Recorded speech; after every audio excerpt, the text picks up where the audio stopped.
दोस्तों, European union commission जो है उसके तमाम के तमाम जो जो लीडरशिप है, 21 ईयू कमिश्नर जो थे, जो कैबिनेट मेंबर्स हैं ईयू प्रेसिडेंट की, वो तमाम जो है वो एक hydrogen fuel cell technology powered bus में हैदराबाद हाउस गए।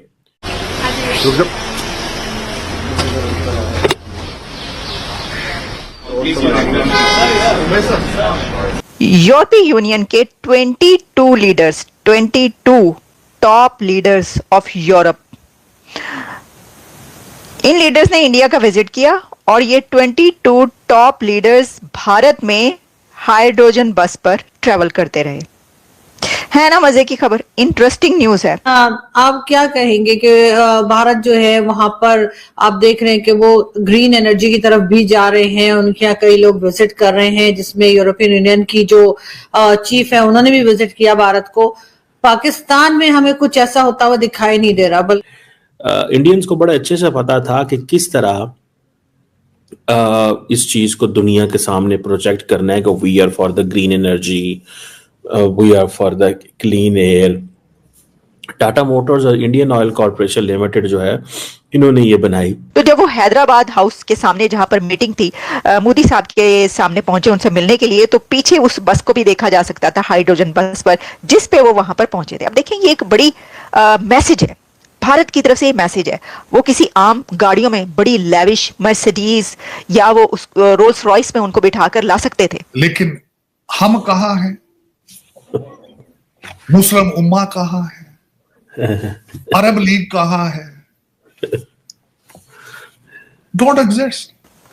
यानी भारत में यूरोप के टॉप 22 लीडर्स हाइड्रोजन बस में सफर कर रहे हैं।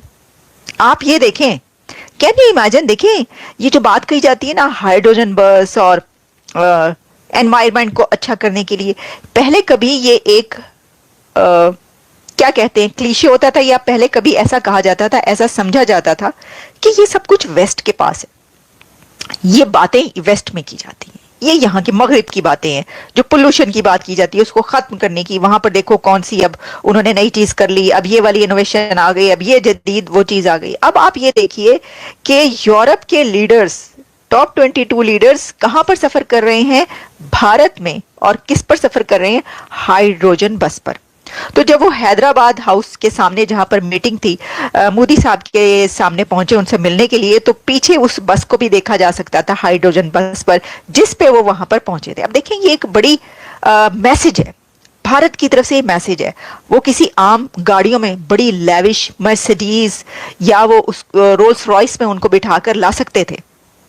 अगर पाकिस्तान में होता तो रोल्स रॉयस, मर्सिडीज और इस तरह की बड़ी महंगी गाड़ियां होती जिसमें ये सब लीडर्स बैठकर जा रहे होते। ऐसे ही होता है, हम देखते हैं। और रेड कारपेट तो कोई गांव में भी जाए ना, वहां पर लीडर, प्रेसिडेंट जरदारी की एक दफा ये चलती रही वीडियो कि वो एक जगह, गांव की कोई जगह थी, कोई ऐसी जगह थी, और वहां पे अंधा ना बंदा पता नहीं किस जगह पर वो उतरे, छोटी सी, और वहां पे उनके हेलीकॉप्टर से उतरने से पहले रेड कारपेट बिछाया गया था।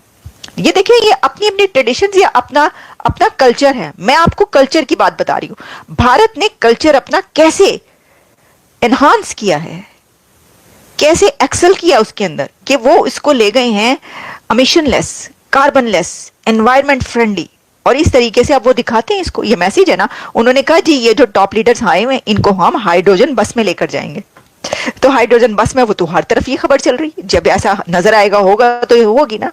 तो I like it very much. देखिए, बात यह है कि ये एक बहुत बड़ा कॉज है, और वहां पे मोदी साहब जब भी किसी बड़ी उसमें समिट में, कॉन्फ्रेंस में जाते हैं, तो वो इस पे जरूर बात करते हैं एनवायरनमेंट, और भारत बहुत ज्यादा काम कर रहा है एनवायरनमेंट पे, बहुत ज्यादा उसने अपना बजट भी उसके ऊपर लगा। दोस्तों, यूरोपियन यूनियन कमीशन जो है उसके तमाम के तमाम जो जो लीडरशिप है, 21 ईयू कमिश्नर जो थे, जो कैबिनेट मेंबर्स हैं ईयू प्रेसिडेंट की, वो तमाम जो है वो एक hydrogen fuel cell technology powered bus में हैदराबाद हाउस गए।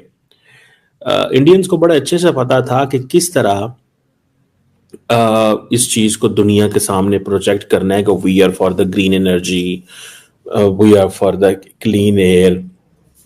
टाटा मोटर्स और इंडियन ऑयल कॉर्पोरेशन लिमिटेड जो है, इन्होंने ये बनाई। अब सारी बात है, वो कहते हैं जी हमने तो अ बस powered by hydrogen fuel technology Delhi Hyderabad house पहुंची है, और सारे लोग उसमें बैठे हुए थे, तो ये तो बड़ी कमाल की चीज़ है। सो इंडिया ने बेसिकली वो जिसे कहते हैं ना एक मैसेज दिया कि जनाब हमने तो 2070 तक वैसे ही हर चीज़ जो है वो क्लीन एनर्जी पे शिफ्ट हो जाना। समझ रहे हैं बात को, कि हमने वैसे ही सीधे की सीधा क्लीन एनर्जी पे शिफ्ट हो जाना है। दिस इज अ मैसेज, ये मैसेज है उनका। अब नरेंद्र मोदी साहब जो हैं वो एक तो उनको ये पैगाम दे रहे हैं, क्योंकि European union is very much conscious इस हवाले से। अब क्या क्या डिस्कस हुआ, बहुत लंबी चौड़ी बातें हैं। It was all business, economy, trade, development, IT, information technology, AI, इन चीज़ों के ऊपर फोकस हुआ है। ठीक है जी। और आप अगर देखें, नरेंद्र मोदी ने कहा कि हमारी यूरोपियन यूनियन के साथ जो पार्टनरशिप है वो बड़ी नेचुरल है, ऑर्गेनिक है। अब ये चीज़ क्या पाकिस्तान कह सकता है यूरोपियन यूनियन को? बिल्कुल कह सकता है, लेकिन हमारे मसले ही बड़े डिफरेंट है। हमारा मसला ये है कि भाईजान सुइसाइड धमाका हो गया। हमारा मसला ये है कि वो रावलपिंडी स्टेडियम के बाहर जो है ना वो हमें मिलिटेंट लोग पकड़ लिए। हमारी प्रॉब्लम ही है, हम तो हमारी वीडियो तस्वीर ही ये चलती है। इंडिया कह रहा है जनाब आए India middle east Europe economic corridor में आगे काम करें, आए हमारे साथ। इससे पहले कि इंडिया यूरोपियन यूनियन को ऑन बोर्ड ले, यूरोपियन यूनियन तो तब इंडिया पहुंची है जब सारे का सारा इंडिया जो है वो यूरोप के साथ अपनी लाइन सेट कर बैठा है। अब फॉर एग्जांपल मैं पूछूं, वो अब बातें वो कह रहे हैं कि जी हमारे पास तो लिमिटलेस अपॉर्चुनिटीज हैं, पॉसिबिलिटीज हैं, लिमिटलेस, जितनी मर्जी आप हमसे काम करा लें।